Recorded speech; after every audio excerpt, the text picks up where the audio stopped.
बाजार में भाव गिर जाता है तो वस्तु का महत्व नहीं रह जाता है। मारी घूमती वस्तु, भाव बढ़ जाए तो वस्तु का महत्व बढ़ जाता है, नहीं बढ़ जाता। तो विभक्ति में भाव के बिना तो एक क्रिया मात्र है।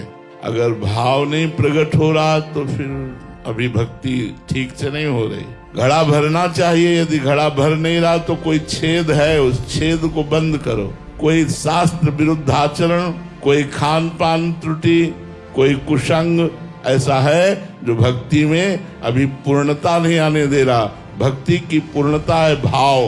भाव में भरकर एक चुल्लू जल भी अर्पित कर दो, एक तुलसी दल अर्पित कर दो, एक पुष्प अर्पित कर दो, एक कोई फल अर्पित कर दो, बस इतने में ही भगवान राजी है हमारे।